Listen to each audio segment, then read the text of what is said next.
Jadi kalau ingin diangkat derajatnya oleh Allah, ada dua pilihan. Satu, meningkatkan iman. Bagaimana caranya? Kerjakan amal soleh. Karena itu kalimat iman dengan amal soleh disandingkan dalam Al-Quran. Quran surah ke-103. Wal asr. Innal insana lafi khusr. Illa alladhina amanu wa amilu salihat. Iman, amal soleh. Jadi kalau anda ingin diangkat derajatnya oleh Allah, maka tiap hari coba kuatkan iman kita dengan mengerjakan amal soleh. Bagaimana caranya Ustaz? Lihat rinciannya di Al-Quran. Setiap menemukan kalimat iman, setelahnya pasti amal soleh. Pasti itu. Kalimat iman pertama Al-Baqarah ayat ketiga. Alladzina yu'minuna bil ghaib wa yuqimunas shalah. Setelah iman ada salat. Jadi kalau iman kita ingin dikuatkan oleh Allah, maka salatnya jaga.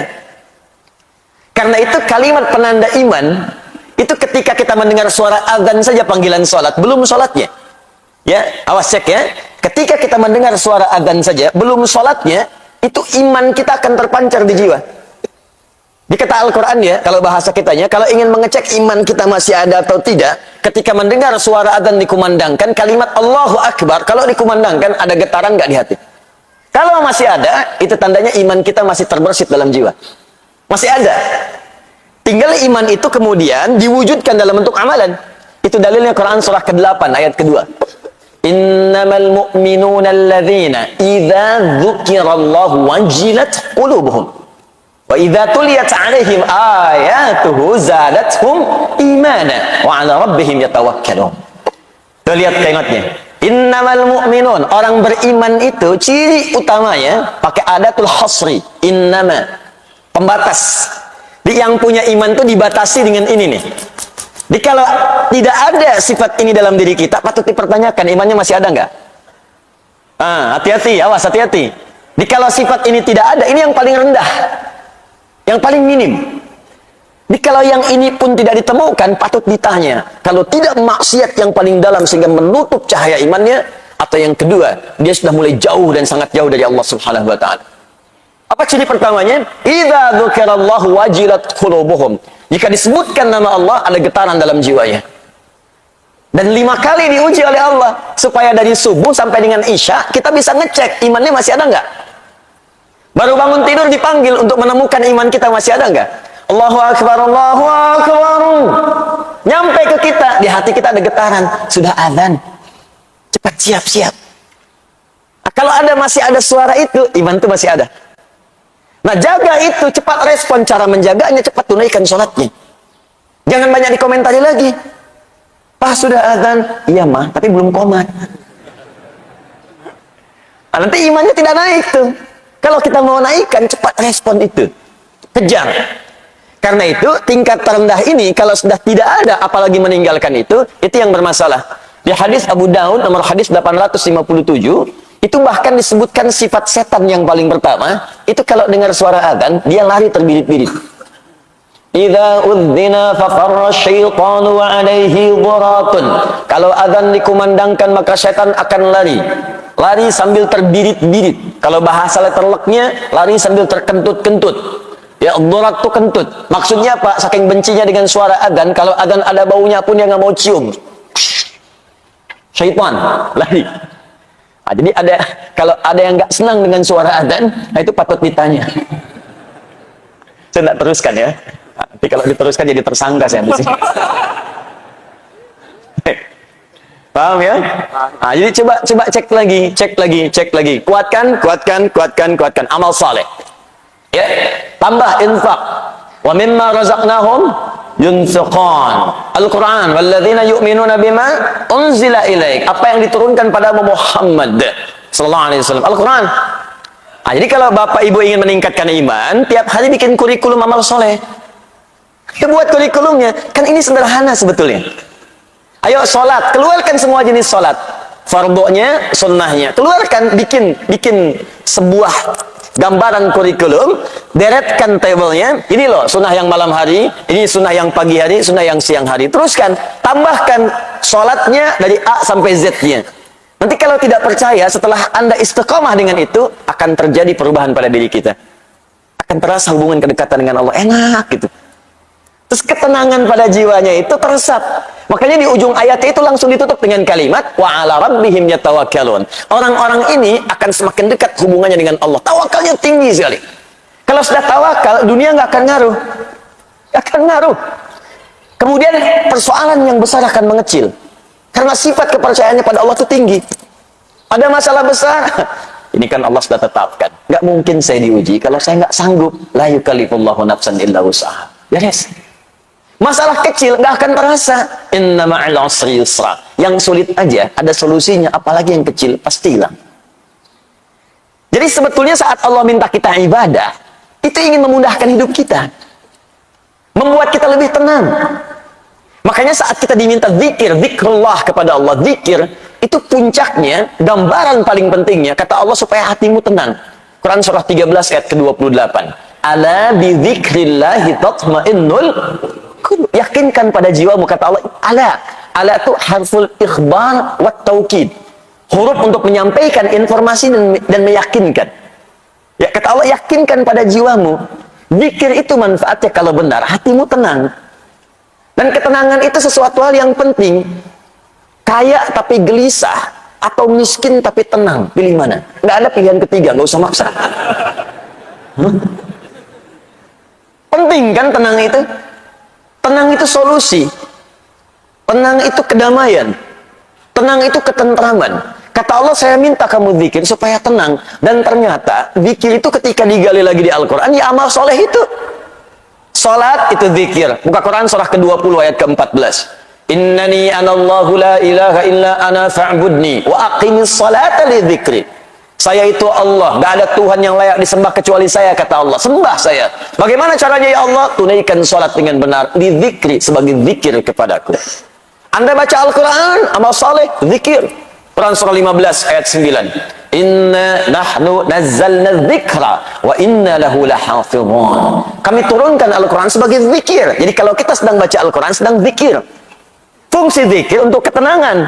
Makanya ketika Anda baca Quran, lebih tenang hati Anda. Coba deh ibu kalau sedang punya masalah. Dengan suami ada masalah. Dengan anak ada masalah. Daripada ibu mengeluh dan bikin status, nggak selesai masalah.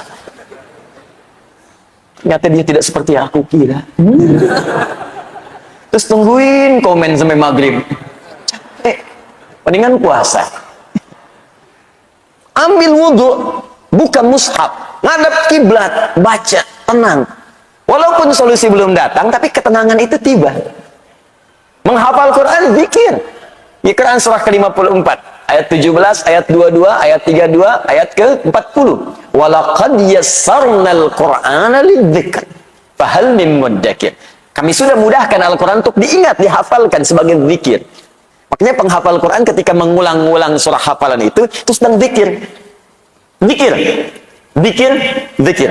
Dan dilatih kita menghafal dari yang pendek-pendek. Mau tidur kan baca Mu'awwadzatus Salas, Al-Ikhlas, Al-Falaq, An-Nas, itu zikir. Berdoa itu zikir.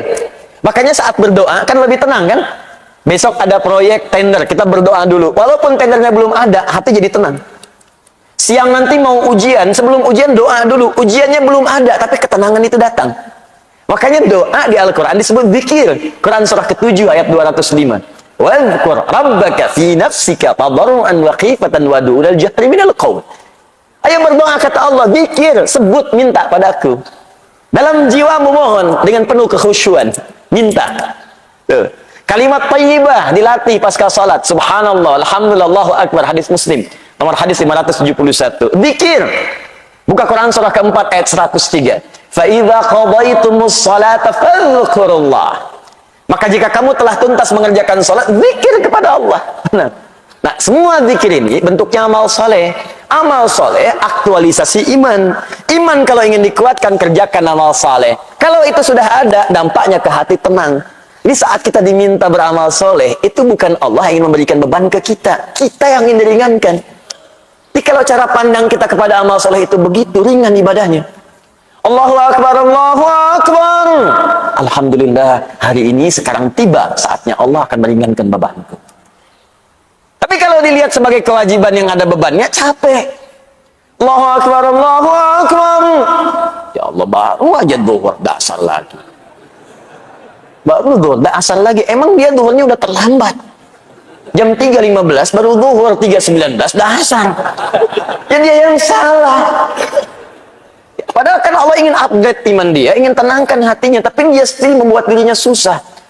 Coba tanyakan pada manusia, manusia itu banyak yang aneh sekarang. Banyak yang aneh. Pengen mudah nggak hidup? Pengen.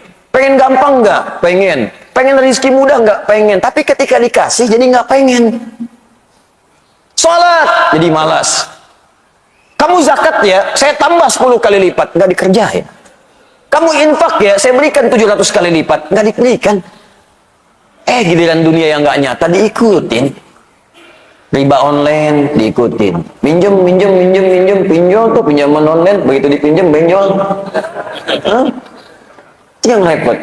Balik lagi. Al-imanu yazidu wa yantaqis. Kitab Sahih Al-Bukhari, Kitabul Iman. Iman itu naik dan turun. Awas yazidu bi ta'ah, akan naik dengan mengerjakan ketaatan amal soleh, wa yantaqis bil ma'siyah. Nah, untuk menentukan amal soleh yang benar kita butuh ilmu. Karena itu orang yang menuntut pengetahuan Allah akan angkat pula derajatnya. Walladzina utul ilma darajat. Tapi tidak semua yang orang belajar itu bisa mengangkat imannya. Ada sebagian orang belajar justru meruntuhkan imannya. Ada orang-orang belajar, ketika belajar dengan pelajaran yang salah, kemudian dia melakukan tindakan-tindakan yang justru mencederai imannya. Itu kejadian tuh. Bahkan ada orang-orang selepas Nabi wafat sallallahu alaihi wasallam, tiba-tiba mohon maaf saking salah belajarnya jadi ngaku nabi. Musailamah al-Kadzdzab. Banyak kan salah belajar jadi konslet. Banyak yang keliru. Dan celakanya sekarang banyak muncul lagi. Itu dia. Kalau Anda baca misalnya dalam hadis-hadis Nabi sallallahu alaihi wasallam di Al-Bukhari nomor hadis 4406. Hadisnya riwayat Abu Bakrah ya radhiyallahu taala anhu. Di hadis Muslim nomor hadis 1679. Ya. Anin Nabi sallallahu alaihi wasallam qala Rasulullah sallallahu alaihi wasallam inna az-zamana qad istadara kahayatihi yauma khalaqallahu as-samawati wal arda minha arba'atun hurum thalathun mutawaliyatun dzul qa'dah wa dzul hijjah wal muharram wa rajabun mudhar ma baina jumada wa sya'ban. Inna az-zamana qad istadara kahayati, sungguh waktu itu akan Allah putarkan terus seperti itu. Jadi maksudnya begini, ini ada dua pemahaman. Ya, kalau kita ambil istadara dari kata dara yaduru, dauran wa idaratan, itu artinya kita akan terus diberikan kesempatan dalam sehari, waktunya yang sama. 24 jam, 24 jam, 24 jam. Kata Allah, tiap hari akan saya ulang kesempatan segitu aja. Terus berputar. Cuman bedanya amal soleh Anda, aktivitas kita, apakah waktu yang saya berikan diisi amal soleh atau amal salah? Coba apa bedanya sekarang dengan kemarin dari segi waktu? Tidak ada. Dia mengulang begitu aja. Makanya coba lihat jam, nggak ada yang berubah.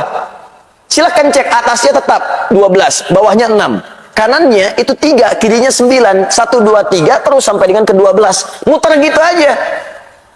Nggak pernah nambah. Coba lihat bilangan jam itu. Ya, pernah nggak ada yang berubah angkanya? Nggak ada. Kan itu jarum jam putar-putar gitu aja tiap hari. Muter lagi, muter lagi, muter lagi. Itu bukti paling nyata dari hadis Nabi Shallallahu Alaihi Wasallam. Apa yang membedakan perjalanan waktu itu? Amaliyah kita, aktivitas kita. Makanya Allah berikan konsep kehidupan. Fa idza faraghta fansab wa ila rabbika farghab. Ayo rencanakan kegiatan kita. Kalau yang kemarin ada yang salah, maka tutup sekarang dengan yang soleh. Kan itu rumusnya. Katanya belajar al-arba'in, tapi hadis yang dipraktekkan. Coba lihat hadis ke-18. Masih ingat gak? An Mu'adzib bin Jabal radhiyallahu ta'ala anhu wa Jundub bin Junadah radhiyallahu ta'ala anhu. Qala Rasulullah sallallahu alaihi wasallam, ittaqillaha haitsu ma kunta wa atbi'is sayyi'atal hasanata tamhuha. Tingkatkan takwamu dimanapun kau berada dan tutupi yang jelek-jelek itu dengan kebaikan. Jadi kalau ada yang jelek yang kemarin, tutup dengan yang baik yang sekarang, bukan dipertahankan kejelekannya. Dan jelek ini dibagi dua dalam kaidah fikih. Jelek yang pertama, jelek yang tidak meningkat kuantitas ibadahnya. Kalau sadar kemarin nggak jemaah, maka sekarang berjamaah. Antum dikasih 5 kesempatan sholat kemarin, sekarang diberi lagi. Kemarin 3 nggak berjamaah, sekarang 5 kali jamaah semua. Jadi kalau kemarin dikasih kesempatan nggak jamaah, sekarang dikasih hidup lagi nggak jamaah juga, butuh berapa lama lagi untuk hidup? Kemarin nggak baca Quran, ya sekarang baca. Masa kemarin nggak baca, sekarang nggak baca juga? Yang paling aneh, maaf ya, anak 4 tahun, mata buta, dah hatam Quran, hatam dan hafal. Antum dikasih 40 tahun, mata sehat, fisik kuat, kelengkapan semua ada, masih belum bisa baca juga. Butuh berapa tahun lagi? Coba dipikir lagi. Katanya mau wafat, katanya mau meninggal, yakin akan pulang, tapi bakal nggak pernah dikumpulkan. Apa nggak malu pulang menghadap Allah? Coba pikirkan lagi gitu. Mau cari dunia sebanyak apa? Saya kasih tahu ya, kalau bukan dunia yang tinggalkan antum duluan, antum yang meninggalkan dunia duluan. Pulang antum. Nggak usah jauh-jauh lah. Kemarin Allah kasih sedikit aja gempa 7,4 skala Richter itu. Dan kita berdoa semoga Allah ringankan beban saudara-saudari kita, insya Allah. Ya, insya Allah dimudahkan. Insya Allah kita sinergikan untuk bantu saudara-saudari kita. Cuma ada fenomena yang sangat menarik. Begitu gempanya terjadi, semua orang keluar dari rumah, dari gedungnya. Baru 7,4, Anda sudah lupa dengan semua yang Anda kumpulkan. Anda kerjakan siang malam tuh. Berangkat kadang gelap sebelum subuh. Pulang-pulang tengah malam. Uang dikumpulkan, bangun rumah tinggi-tinggi, begitu dikasih gempa ditinggalin. Coba lihat. Keluar dia takut, padahal itu yang dia bangun dan dia kumpulkan setiap rupiahnya. Yang paling dahsyat, begitu diterima kerja, loncat-loncat traktir teman, selfie depan kantor, ceklik. Tempat kerja, lantai 40, gempa, rusuh ditinggalin keluar. Dan nggak sempat selfie lagi. Nggak sempat selfie lagi, udah lupa dengan handphone, lupa dengan kawan, masing-masing menyelamatkan diri. Itu baru 7,4 skala Richter. Bagaimana dengan yang 74 skala Richter? Lupa semua. Wa fasilati wa akhi wa man fil ardi jami'an thumma yunji. Kalau bisa ya Allah, saya lupa semuanya. Kalau bisa tukar ya Allah dengan semuanya. Kalau perlu semua manusia di muka bumi tukar untuk selamatkan saya. Udah nggak peduli dengan Anda. Oke, siap-siap. Akan ada waktunya tiba kita untuk pulang. Ayo belajar. Kita kumpul di sini untuk belajar. Kenapa banyak orang juga yang belajar kemudian jadi salah? Karena dia tidak memulai pelajaran dengan benar. Untuk itulah dituliskan oleh para ulama kitab-kitab yang mengantarkan kita belajar dengan benar dari sejak masa lalu sampai kekinian. Imam Al-Bukhari menulis kitab Adabul Mufrad. Imam An-Nawawi menulis At-Tibyan fi Adab Hawalatil Quran. Syekh Muhammad Hashim bin Ash'ari menulis kitab Adabul Alim wal Muta'andim. Dan kita telah sampai sekarang di halaman yang ke-13-nya insyaallah. Baru kita mulai materi kita. Tadi mukadimah. Baik, bismillahirrahmanirrahim. Supaya kita semangat, kita kembalikan kepada awal bahasan kita. Fi fadlil alim wal ulama wa fadli ta'limihi wa ta'allumihi. Ini biasa, ini bab pertama. Tentang keutamaan, keistimewaan menuntut ilmu, keutamaan para ulama, keutamaan ilmu, keutamaan para ulama, keutamaan belajar ilmu, dan keutamaan mengajarkannya. Ini bab kita sudah sampai nanti di halaman ke-13-nya. Jadi gini, saya ingin tekankan sekali lagi, para ulama kita senantiasa mengambil manhaj dari Al-Quran. Sebelum mengerjakan sesuatu, dikeluarkan dulu keutamaannya. Oh, ini kelihatan sederhana tapi penting. Keutamaan ini, kalau bisa kita keluarkan dulu, kalau mampu dituliskan. Supaya memotivasi kita kalau mengerjakan ini yang kita raih. Itu minimal kalau sedang malas-malas, ketika melihat itu lagi, itu muncul lagi motivasi yang kuat. Makanya seringkali di ayat Al-Quran itu, amalan bersanding dengan keutamaan. Misal infak tuh, ya. Ketika menyebutkan infaknya, keutamaannya dulu disebutkan. Quran surah kedua, ayat 261. Matalul ladzina yunfiquna amwalahum fi sabilillah. Kamathali habbatin ambatat sab'a sanabil fi kulli sumbulatin mi'atu habbah. Wallahu yudha'ifu liman yasha' wallahu wasi'un 'alim. Perumpamaan orang yang infak di jalan Allah Subhanahu wa taala. Perhatikan baik-baik, seperti orang yang menanam satu benih. Dari benih itu satu nih, dihitungnya satu dulu.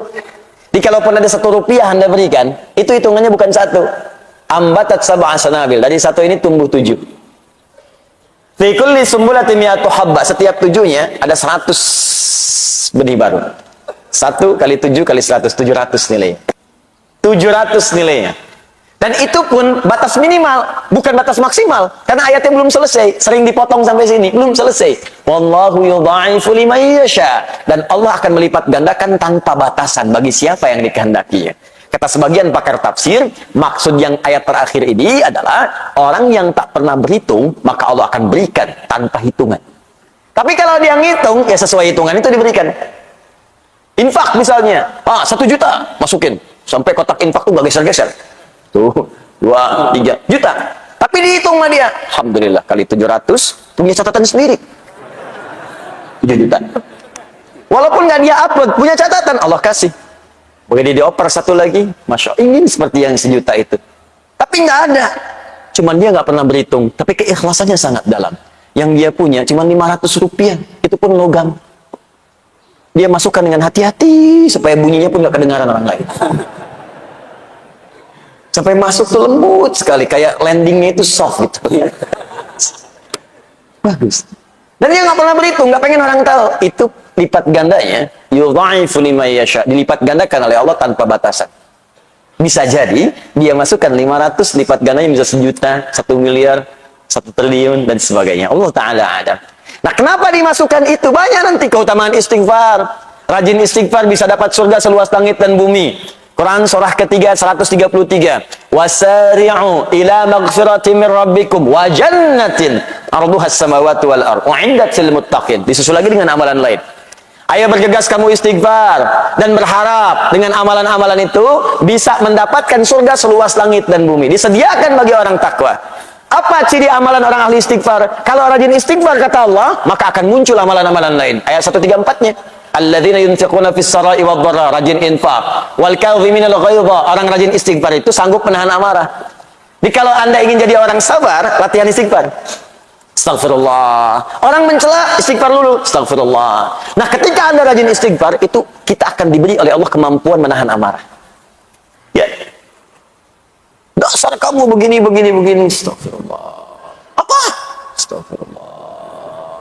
Kamu ngeledek saya ya? Astagfirullah. Dah, sampai dia capek sendiri. Sudah mas, kalau sudah saya pamit dulu. Pergi aja sana. Astagfirullah. Wala'afina anin nas, dan dia bisa pandai memaafkan orang. Jadi yang indah tuh gini, hati dia ditutup oleh Allah dari persoalan. Sudah selesai, jadi dia tuh nggak mikirin masalah lagi. Tapi orang yang tidak pernah minta maaf kepadanya jadi gelisah terus nggak pernah selesai. Dan ketika Anda bisa melakukan itu kata Allah, hati orang lapang yang sering ingat dengan Allah, dia lapang menerima persoalan, maka tempat pulangnya akan dilapangkan oleh Allah lebih daripada seluas lapangan, seluas langit dan bumi. Anda punya rumah sekomplek Jakarta Permai, kerasa luas. Nanti saat ke surga, seluas langit dan bumi. Silahkan maraton, koprol. Saya pengen tahu di mana ujungnya. Enak gitu. Nah, pertanyaannya kenapa sering disandingkan tuh antara amalan dengan keutamaan, supaya kita itu punya motivasi. Pengen dapat ini, tahajud ada 4 kemuliaan. Jadi kalau kita tuliskan, karir akan diangkat, pekerjaan akan dibimbing, masalah diberi solusi, kalau diganggu langsung Allah tolong. Quran surah ke-17 ayat ke-79 sampai 81. Nah, Anda tuliskan itu, keluarkan. Manfaat tahajud, berikan 4.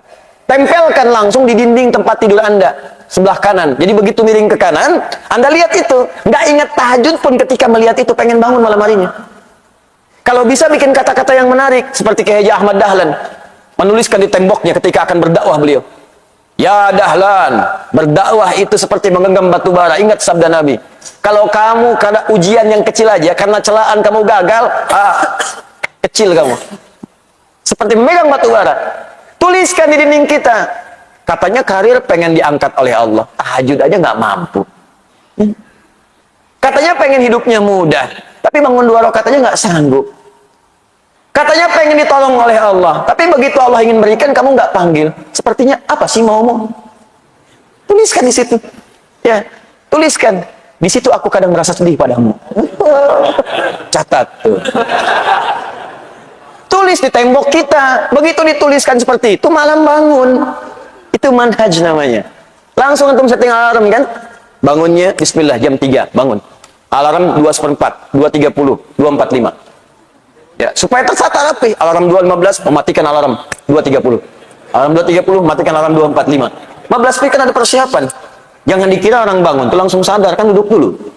Duduk, ngantuk, begini dulu kan, tahan-tahan. Ya, begitu sadar jam 6. Awal-awal begitu, lama-lama makin cinta, nanti bangun lebih awal lagi. Nah, ini keutamaan dimunculkan, makanya jangan heran para ulama kita itu sebelum menampilkan isinya, tampilkan keutamaannya dulu. Apa keutamaan menuntut ilmu? Supaya nanti kalau sedang malas-malas, maaf ya, kalau ada tantangan pekerjaan lain, kita bisa prioritaskan, tuliskan. Menuntut ilmu ini keutamaannya, meringankan beban hidup, memberikan solusi, jawaban semua didengar, doa-doa dikabulkan. Tuh, malaikat mengaminkan, dosa-dosa diampuni. Jadi begitu kita mau tinggalkan, kita mikir lagi, jangan-jangan kalau saya pergi ke mall tinggalkan taklim, saya meninggal di mall, dosa belum diampuni. Saya udahlah ke taklim dulu aja, mall bisa besok lagi, datang dia. Jelas ya? Apa di antara keutamaannya? Mari kita teruskan. Bismillahirrahmanirrahim. Kita masuk halaman 13-nya. Saya mulai dari paragraf kemarin yang belum berakhir sepenuhnya. Wa ghayatul ilmi al-'amalu bihi li'annahu thamaratuhu wa faidatul umri wa zadul akhirah. Kemarin kita sampai situ. Wa ghayatul ilmi, dan tujuan dari ilmu itu, kalau kita belajar pengetahuan, al-'amalu bihi, yaitu mengamalkannya.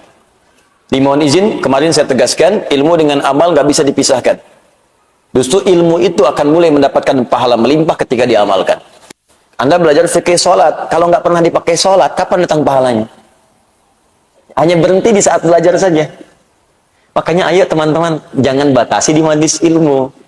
Anda yang kuliah pun, niatkan sebagai ibadah karena Allah. Begitu Anda bekerja, itu jadi pahala. Pernah nggak kepikir ke situ?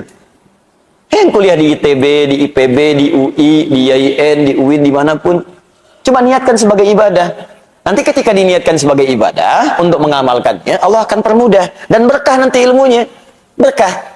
Jangan dikira itu mendapatkan ilmu hanya ilmu agama saja, tidak, ilmu umum juga kalau diniatkan untuk kemudian berkhidmat kepada Allah untuk ibadah, nanti akan ada manfaatnya.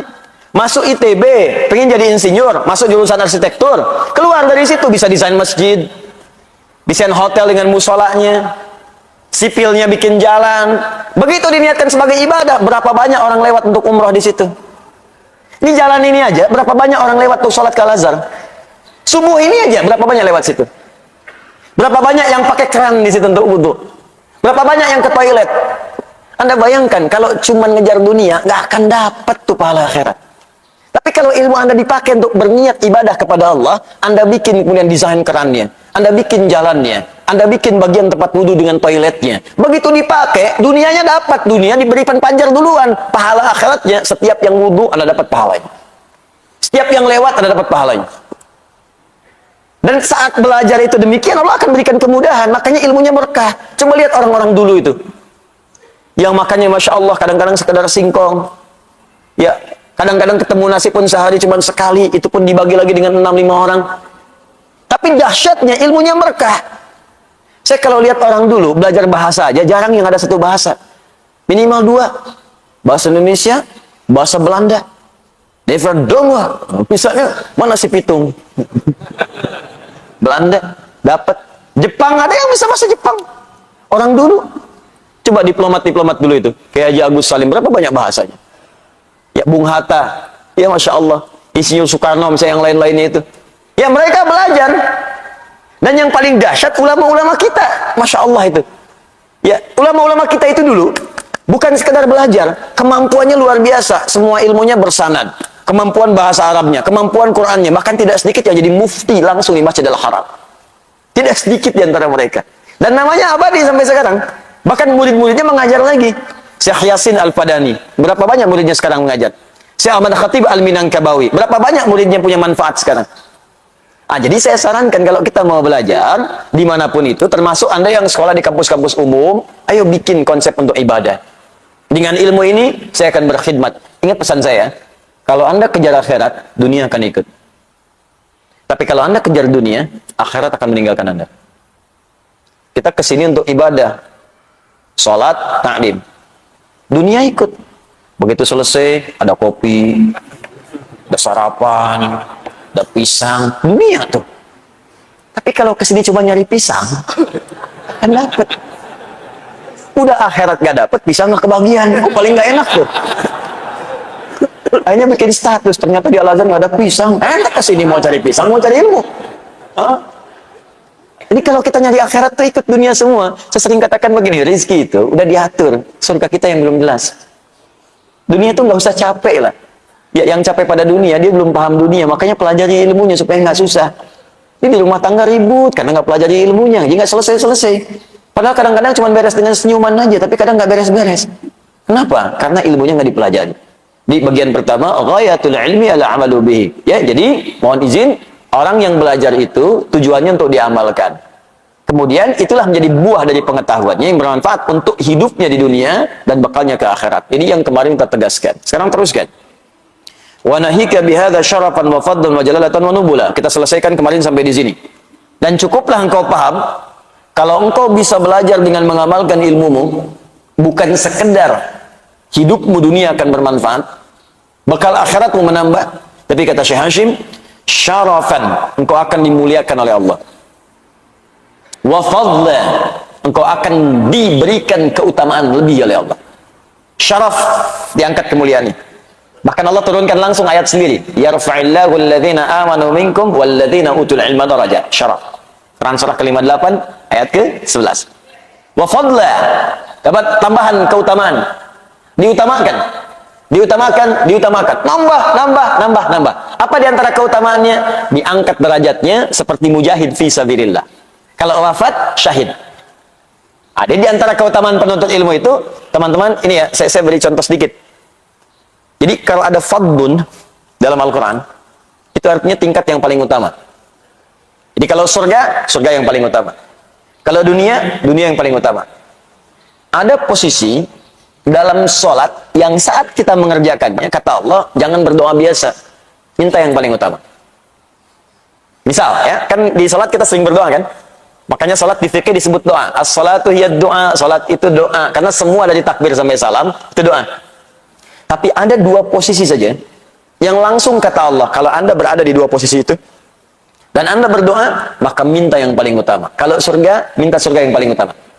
Bersama Nabi, dengan orang soleh, dengan para syuhada, minta yang paling utama. Kalau dunia, minta yang paling utama. Jangan tanggung. Kaya sekalian, kaya dan berkah. Ya, kedudukan tinggi sekalian, tinggi dan berkah. Minta yang paling tinggi. Ya Allah, jadikan saya orang yang kaya yang bisa bersedekah dan hafal Al-Quran. Ya Allah, jadikan saya presiden yang bisa mengamalkan isi Quran. Ya Allah, jadikan minta yang paling tinggi sekalian. Apa dua posisi itu?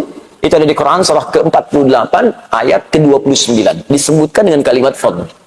Muhammadur Rasulullah walladzina ma'ahu asyidda'u 'alal kuffar ruhama'u bainahum tarahum ruk'an sujjadan yabtaghuna fadlan minallahi wa ridwana. Engkau akan lihat umat Nabi Muhammad itu tegas pada segala yang menyimpang, saling berkasih sayang dengan sesamanya. Ciri utamanya mereka rajin sholat. Jadi umat Nabi Muhammad itu kalau ingin dibedakan ini umatnya atau bukan, lihat sholatnya. Ini sindiran halus tapi tajam gitu ya. Katanya umat Nabi Muhammad, tapi dipanggil adzan nggak mau sholat. Katanya umat Nabi Muhammad, diminta sujud nggak sujud. Kata Allah sederhana, umat Nabi Muhammad itu tarahum ruk'an sujada, engkau akan lihat dia ruku dan sujud sholat. Jadi kalau Anda masih mengaku umat Nabi, akan kelihatan sholatnya. Datang. Itu sindiran tajam loh, halus tapi tajam. Maaf ya, artinya ketika Anda mengaku umat Nabi Muhammad tapi nggak mau sholat, dipertanyakan nilai keumatannya. Dan saat ruku dan sujud itu, yabtaguna fadla, dia minta yang paling utama dari Allah. Jadi kalau sedang ruku, sedang sujud, berdoa yang paling utama. Terutama saat sujud. Jangan nanggung. Kalau ada dicontohkan lafaz dari Nabi, bacakan doanya. Kalau nggak ada contoh lafaz dari Nabi, di hati kita mintakan. Ya Allah, saya pengen di Firdaus, ya Allah. Ya Allah, saya pengen berjumpa dengan Rasulullah. Ya Allah, berikan kesempatan untuk menatapmu di hari kiamat, ya Allah. Ya Allah, sukseskan bisnis suamiku, ya Allah. Dan berkahi pada bisnisnya. Berkahi di harta kami, ya Allah. Ya Allah, jadikan keluargaku semua penghafal Quran. Aku nggak minta apapun, ya Allah. Pengen Quran aja, ya Allah. Pengen Quran aja. Minta yang paling utama. Fadlah. Dan keutamaan penuntut ilmu fadlah yang paling utama adalah statusnya dinaikkan oleh Allah sebagai mujahid fisabilillah. Jadi kalau dia sedang belajar, wafat, syahid statusnya. Itu langsung turun Quran surah ke-9 ayat 122. Paling kiri sebelah bawah di mushaf.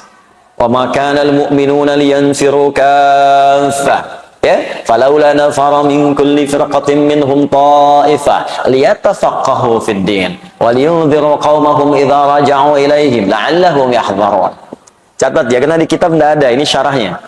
Awas. Kata Allah, tidaklah semua orang beriman. Iman dulu tuh.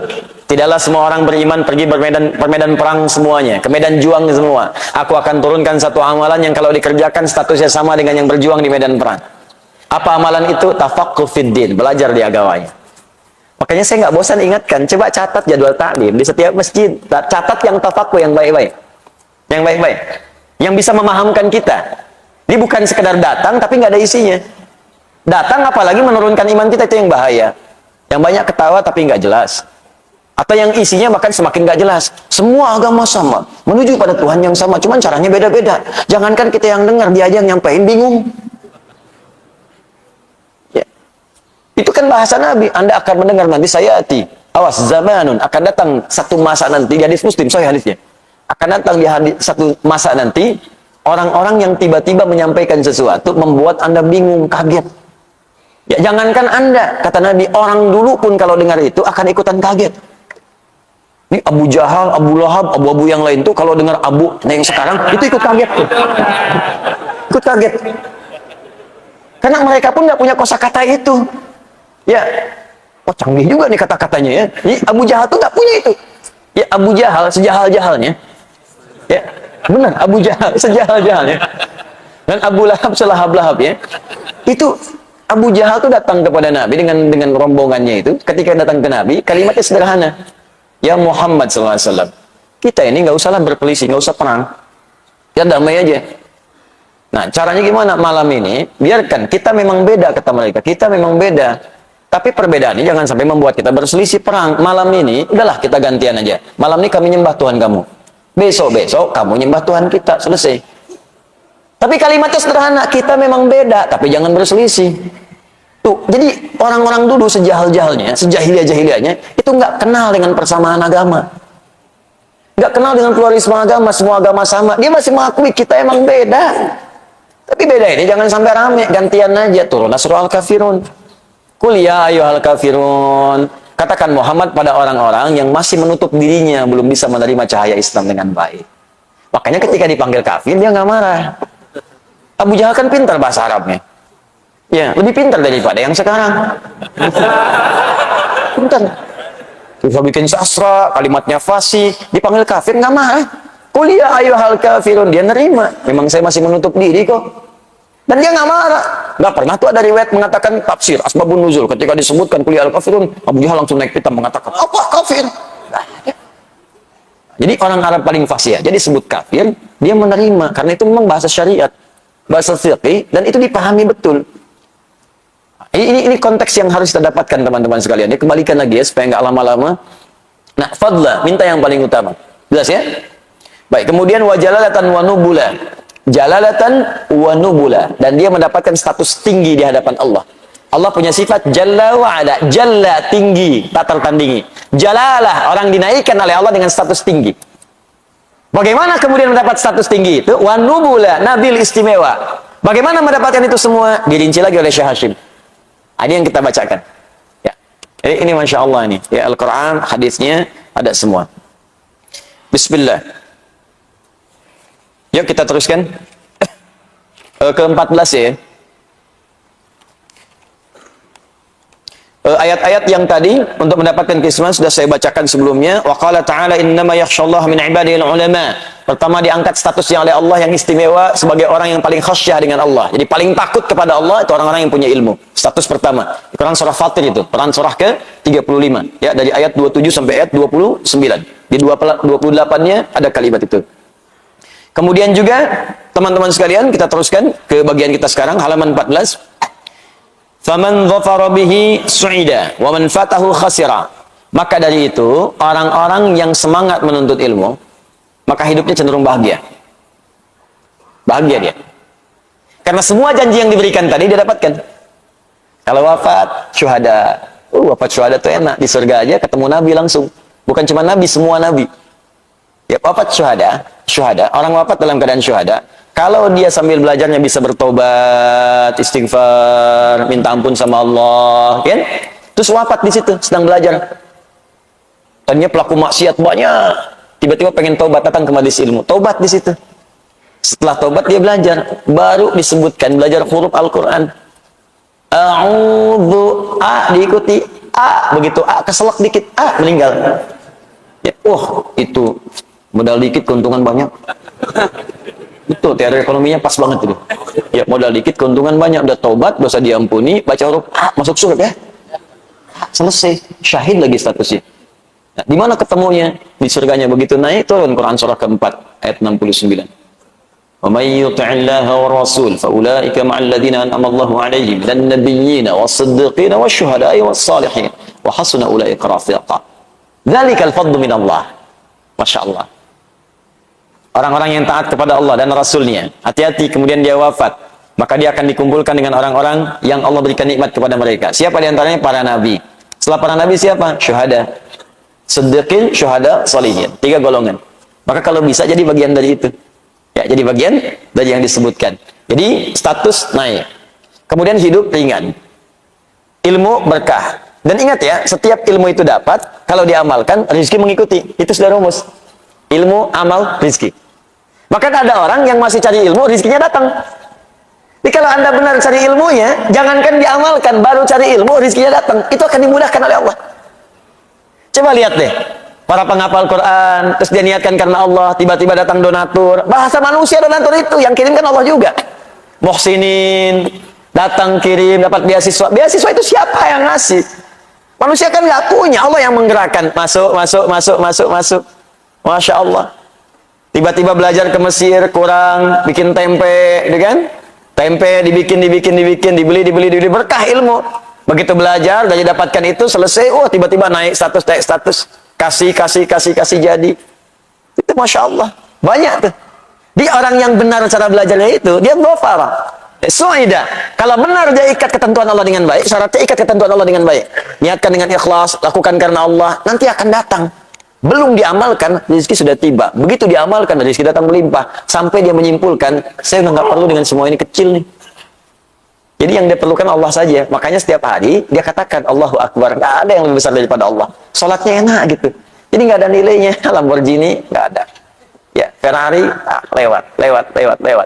Ya, nggak ada. Lewat. Allah yang paling tinggi. Allah yang paling besar. Tidak. Di sholat subuh pakai Ferrari itu biasa. Ya, bukan cuma dipanasin, punya Ferrari cuma dipanasin doang malam-malam, balapan mah taksi. Balik lagi, cuma diliatin, capek, ya. Kontrol lagi, cuma habis begitu aja. Ya. Walamma dzukira indahu sallallahu alaihi wasallam, dan tatkala disebutkan di sisi Nabi sallallahu alaihi wasallam, kita ambil satu hadis. Ya. Ini materi yang paling barunya. Walamma dzukira indahu sallallahu alaihi wasallam, tatkala disebutkan di sisi Nabi sallallahu alaihi wasallam, rajulani, 2 orang laki-laki. Jadi Nabi sedang duduk bersama para sahabat. Ada 1 orang mengisahkan tentang 2 orang kepada Nabi, ingin meminta pertimbangan dari 2 orang ini, mana yang paling bagus. Ya, mana yang paling bagus. Ini hadis. Oke, saya baca dulu, nanti kita cari di mana hadisnya. Ahaduhuma 'abidun wal akharu 'alimun. Yang pertama adalah seorang hamba saja, rajin ibadah. Ibadah. Yang kedua 'alimun. Ya, orang yang ibadah tapi ahli ilmu. Ingat, jangan dipahami keliru. Alim itu, kalau disebut alim, itu di Arab itu bukan sekedar punya ilmu, tapi mengamalkan ilmunya. Makanya ulama, ketika disebut ulama, bukan cuma berfatwa, tapi fatwanya diamalkan dulu. Apa hukumnya tahajud syekh? Dia udah tahajud dulu. Apa hukumnya infak syekh? Dia udah infak dulu. Diamal dengan ilmu itu, al-ilmu wa amalun, alima wa amila. Itu dibalik harakatnya, dibalik hurufnya, nyambung dua-duanya. Alima, ain lam mim, amila, ain mim lam. Begitu disatukan, dua-duanya nyambung. Nah, orangnya alim, ketika diamalkan amil. Dari bahasanya semuanya nyambung. Qalbul makani, hurufnya ditukar, itu nyambung dua-duanya, punya kaitan yang erat. Ya, ada yang punya kitab namanya Ibnu Jinni. Ya, Ibnu Jinni itu punya kitab Al-Khasa'is namanya. Bagus sekali itu kitab. Di antaranya apa? Beliau membahas keterkaitan huruf-huruf dalam bahasa Arab yang kadang mengalami pertukaran. Alima, ain, lam. Kalau mimnya maju ke depan, amila jadi apa? Apa keterkaitan di antara keduanya? Itu dibahas oleh beliau. Nama kitabnya Al-Khasa'is, 3 jilid. Karya Ibnu Jinni. Ibnu Jinni. Itu luar biasa. Nah, kembalikan ke sini. Jadi dikisahkan kemudian, ada alim, kalau disebut alim dalam bahasa Arab, berarti mengamalkan, bukan cuma berilmu. Karena ilmu kalau nggak ngamalin pun, nggak ada nilainya juga. Cuman saat belajarnya aja dapat pahala. Kalau nggak diamalkan, nggak ada. Nah, dikisahkan ada abid, ada alim. Orang yang cuma ibadah saja. Yang kedua, dia ibadah dengan ilmu. Jadi dia belajar, amalkan. Belajar, amalkan. Mana yang paling utama? Yuk kita bahas. Qala, maka Nabi menyampaikan, fadlul alim 'alal 'abid ka fadli 'ala adnakum. Fadlul alim 'alal 'abid ka fadli 'ala adnakum. Keutamaan seorang penuntut ilmu yang dia berniat mengamalkan amalnya, baru berniat mau ngamalin amalnya, kemudian dia menuntut ilmu, belum diamalkan tuh. Kata Nabi apa? Ka fadli 'ala adnakum. Seperti keutamaan diriku ini kepada yang lebih rendah di antara kalian. Bukan yang lebih pintar, yang lebih rendah. Ini tinggi batasnya. Nabi tidak membandingkan Nabi dengan yang paling soleh di antara sahabat, tapi yang paling rendah ibadahnya di antara para sahabat. Bisa akan-akan jaraknya jauh banget. Ya, ini ada sahabat kayak Abu Bakar, levelnya kan tinggi kan? Di atasnya ada Nabi Muhammad SAW. Kalau membandingkan Nabi Muhammad dengan Abu Bakar, tetap masih unggul Nabi. Cuman keutamaan Abu Bakar itu tinggi. Sampai saking tingginya, hidup menemani Nabi. Hijrah menemani Nabi, wafat dikubur di samping Nabi, ya bahkan di surga pun dengan Nabi saking tingginya, walaupun tetap masih unggul Nabi, tapi Nabi tidak bandingkan beliau dengan Abu Bakar, dibandingkannya dengan sahabat yang paling rendah kapasitasnya. Itu pun tetap surga juga, cuman bawahnya rendah. Nabi ingin tunjukkan perbedaan orang yang punya ilmu untuk diamalkan itu derajatnya tinggi sekali insya Allah. Seperti perbandinganku dengan yang paling rendah di antara kalian. Ini hadisnya dari Abu Umamah. Ya, dari Abu Umamah radhiyallahu taala anhu. Hadis ini statusnya marfu ini, marfu. Marfu itu termasuk kalangan hadis dhaif. Tapi dhaif itu, nah ini yang mau saya tunjukkan. Kadang-kadang nih sekarang banyak bahasa-bahasa yang nggak dicerna lagi. Dhaif tinggalkan. Dhaif tinggalkan, tapi ilmu nggak ada. Jangan begitu, itu berbahaya. Berbahaya. Dhaif itu dibagi dua, dhaif matan, dhaif sanad. Kalau dhaifnya di sanad, sanad itu yang meriwayatkan hadisnya, bukan di matan, itu status masih bisa diamalkan sepanjang punya dua syarat. Syarat pertama, babnya fadhailul a'mal. Keutamaan-keutamaan amalan, bukan amalan-amalan pokok. Bukan tauhid, bukan tentang sholat, ya, bukan tentang haji misalnya, tapi keutamaan-keutamaan saja bisa diamalkan. Syarat yang kedua, apalagi kalau ada penguat namanya syahid atau tawabi' dalam ilmu hadis. Nah, hadis ini menunjukkan beliau ini muhaddis nih. Artinya paham hadis. Faqih juga, paham fikih. Enggak mungkin kalau ada kalimat ini, enggak mungkin kalau enggak paham hadis, mustahil bisa diteruskan hadis selanjutnya.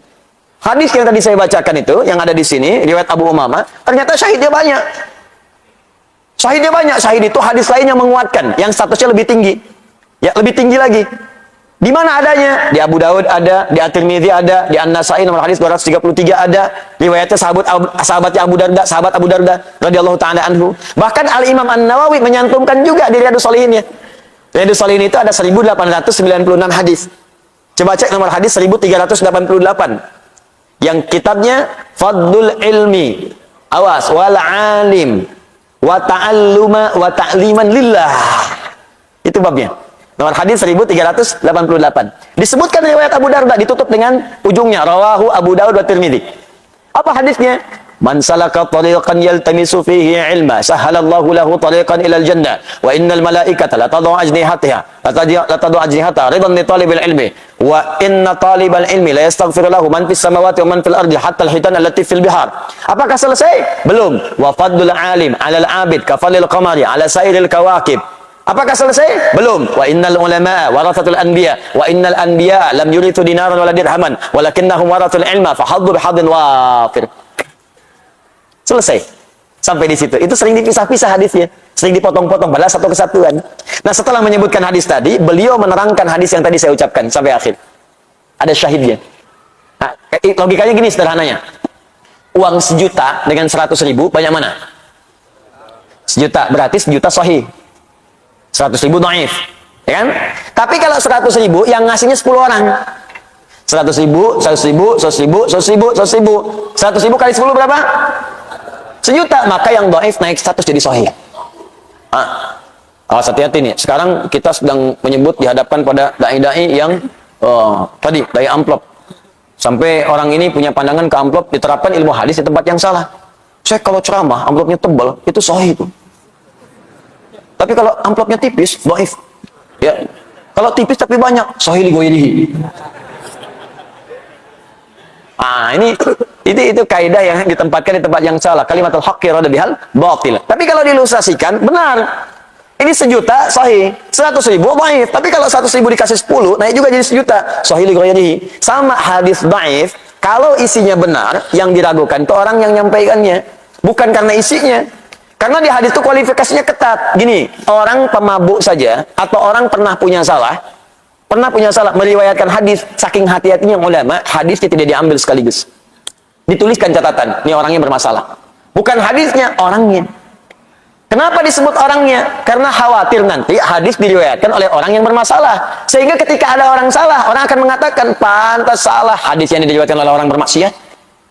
Saking menjaga kemuliaan hadis, dicatat itu semua. Makanya muncul hadis mungkar. Hadis yang diingkari.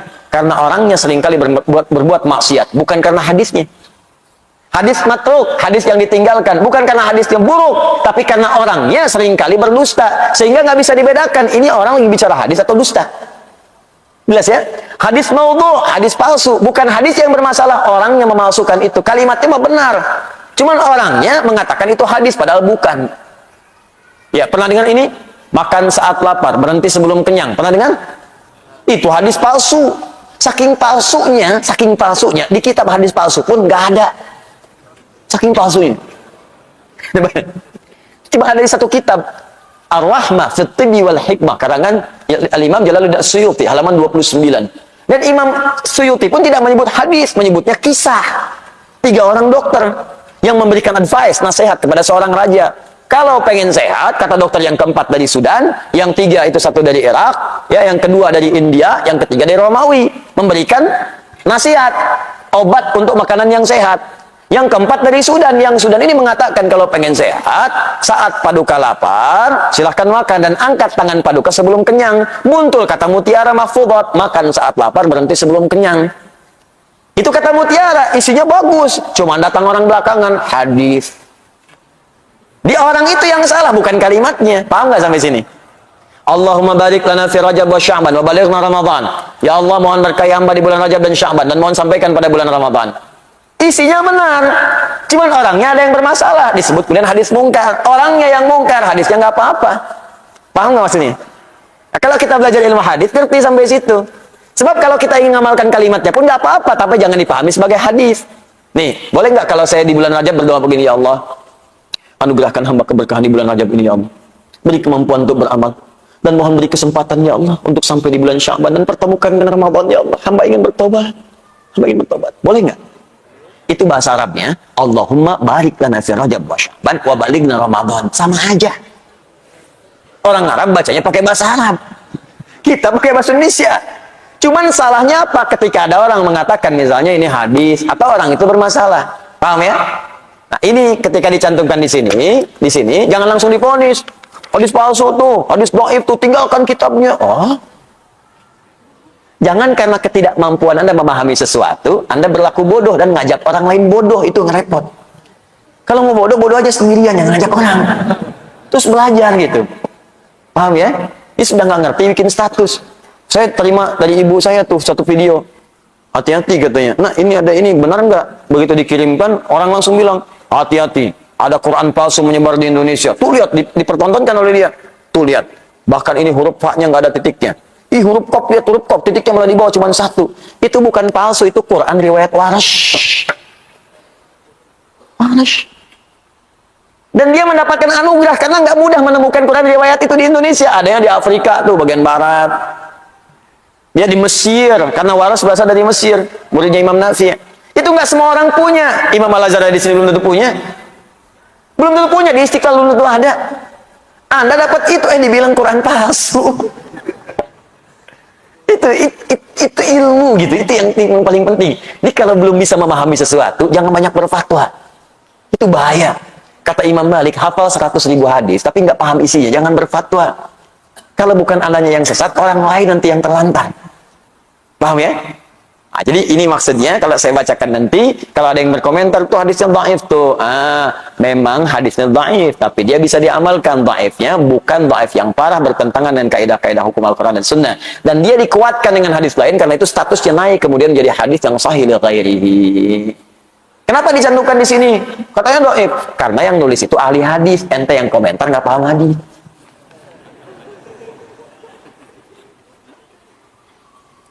Saya baca terakhir ya, sampai kita ada 2 menit.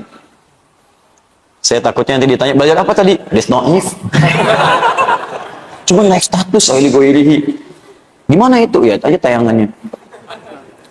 Wa qala sallallahu alaihi wasallam, dan sallallahu pernah bersabda, man salaka tariqan yatlubu fihi ilman salakallahu bihi tariqan min turuqil jannah. Ini yang tadi saya sebutkan, satu rangkaian. Ini penguatnya, syahidnya. Adanya di An-Nasai nomor hadis 233, juga di Abu Daud, juga di At-Tirmidzi, juga Imam An-Nawawi dalam Riyadhus Shalihin nomor hadis 1388. Rawinya Abu Darda. Hadisnya sahih, ada yang menyebutkan hasan. Ya. Statusnya tetap hasan, itu hadis sahih. Ya, sahih. Ya, cuma daya ingat hadis itu kan 5 syaratnya. Mattasala isnaduhu bin naqdil adli dhabiti, anil adli dhabiti min ghairi syudzin wala illatin qadihatin. Paham? Tidak, ya, nanti belajar. 5 itu. Jadi kalau salah satu kurang, ya kurang dhabit, hafalannya kurang dikit. Kurang dikit tuh koma jadi lupa komanya, titik jadi lupa titiknya, bukan lupa hadisnya. Jadi ilmu hadis itu kalau lupa koma dikit turun status tuh dhabitnya, kurang. Dari sahih jadi hasan. Ya. Jadi hasan. Jadi kalau saya bacakan kalimat misalnya, nih al-Jami' as-Sahihul Musnad al-Mukhtasar min umuri Rasulillah sallallahu alaihi wasallam wa sunanihi wa ayyamihi. Ulangi. Nah, itu maudhu tuh kalau nggak bisa ngulang. Itu statusnya turun. Tapi kalau bisa diulang lengkap sempurna kalimat titik komanya itu sahih. Tapi kalau macet sedikit koma sedikit hasan. Ketat sekali ilmu hadis. Enggak semua orang bisa kemudian disebut sebagai hadis. Terakhir. Wa qala sallallahu alaihi wasallam, Rasulullah pernah bersabda, talabul ilmi fardhatun ala kulli muslimin. Nah, di sini ada wa muslimatin. Wa talibul ilmi yastaghfiru lahu kullu syai'in hatta al-hut fil bahr. Baik, pertanyaannya, Ustaz, di sini ada kalimat talabul ilmi, kata Nabi, talabul ilmi fardhatun ala kulli muslimin wa muslimatin. Menuntut ilmu itu fardhah, kemestian bagi setiap muslim laki-laki dan muslimah, muslim perempuan. Kalau kita di hadis cari riwayat, kalimat muslimah ini nggak ditemukan. Sedangkan beliau ahli hadis. Kenapa muncul kalimat muslimah? Talabul ilmi fardhatun ala kulli muslim. Di hadisnya ditemukan demikian. Cari di berbagai riwayat, hampir sulit menemukan kalimat muslimah. Pertanyaannya, kenapa beliau menuliskan kalimat wa muslimatin? Apakah di sini ada riwayat baru yang ditemukan kemudian ada kalimat muslimahnya, atau ada hal yang ingin disampaikan di sini? Nanti kita akan lihat di pertemuan berikutnya, insya Allah. Ya, supaya nanti kita bisa bersemangat untuk menggali dan kita paham cara membaca kitab dengan benar, insya Allah. Yang kita ajarkan cara memahami Al-Quran, cara memahami hadis dengan ilmunya, dan cara membaca kitabnya. Karena itu saya sarankan begini, tolong yang belum dapat ini di copy, nanti coba di copy, nggak apa-apa kalau selembar-selembar yang kita bahas. Sekarang halaman 14 saja yang di copy. Ya, kalau sulit, saya pengennya Anda nggak sekadar dengar, bawa ininya. Jadi Anda bisa lihat sambil saya terangkan, Anda bisa baca juga, bisa saya terangkan. Jadi Anda tahu, nanti Anda ngajarkan lagi pada anak Anda selanjutnya, teman Anda, dan ngajarkannya langsung dari sumbernya. Ya, dilihat, dipahami, terus belajar bahasa Arab dari sini, terus lihat ayatnya, kasih catatan, ilmunya lengkap nanti. Ya, habis ini pulang ke rumah, kasih tahu istri, kasih tahu anak-anak, bikin status, ya. Bulan depan jadi ustadz, saya pensiun. Alhamdulillah, semoga Allah muliakan kita, memberikan kepada kita insyaallah rahmat, keberkahan, tambahan pengetahuan dan ampunan dari Allah Subhanahu wa taala.